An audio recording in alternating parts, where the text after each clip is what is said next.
CPM Yadadri Bhuvanagiri జిల్లా committee పిలుపులో భాగంగా భువనగిరి పెంచుకలపాడు గ్రామ పంచాయతీ పరిధిలోని రామకృష్ణాపురం గ్రామంలో ఎండిన రైతు పంట పొలాలను పరిశీలించడం జరుగుతూ ఉంది.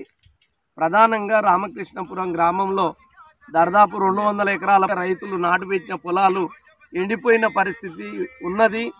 అందుకనే ప్రభుత్వం ఇప్పటికైనా ఎండిపోయిన పొలాలను వెంటనే అధికారులు పర్యటన చేసి ఒక అంచనాకు వచ్చి ఎకరానికి ఎండిపోయిన వరి పంటకు 30,000 రూపాయలు నష్టపరిహారం ఇవ్వాలని సిపిఎం పార్టీగా ఈ ప్రభుత్వాన్ని మేము కోరుతా ఉన్నాం.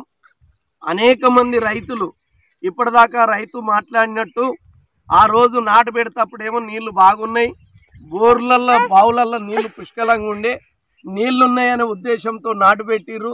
నాటు పెట్టిన తర్వాత పొట్ట దశకు వచ్చిన తర్వాత బోర్లల్లో బావులల్లో నీళ్లు మొత్తం కూడా తగ్గిపోయి బోర్లు పోయాక బావులు ఎండిపోయి నీళ్లు లేక ఇవాళ ఎకరాల కొద్దిగా మొత్తం వరి పంట ఎండిపోతున్న పరిస్థితి ఉంది.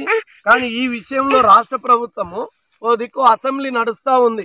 మరి అసెంబ్లీలో ముఖ్యమంత్రి గారు అయ్యో తెలంగాణ రాష్ట్రంలో రైతులు మొత్తం వరి అంతా ఎండిపోతుంది, ఇబ్బంది పడుతూ ఉన్నారు, మరి మేము ప్రభుత్వం తరఫున ఆదుకుంటామనే కనీస ప్రకటన కూడా ఇప్పటి వరకు చేయలేదు.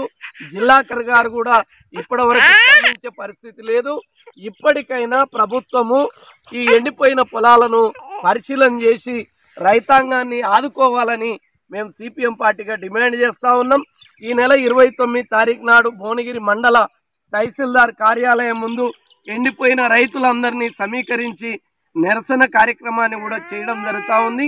దీన్ని జయప్రదం చేయవలసిందిగా ప్రజలందరికీ విజ్ఞప్తి, రైతాంగానికి విజ్ఞప్తి చేయడం జరుగుతూ ఉంది.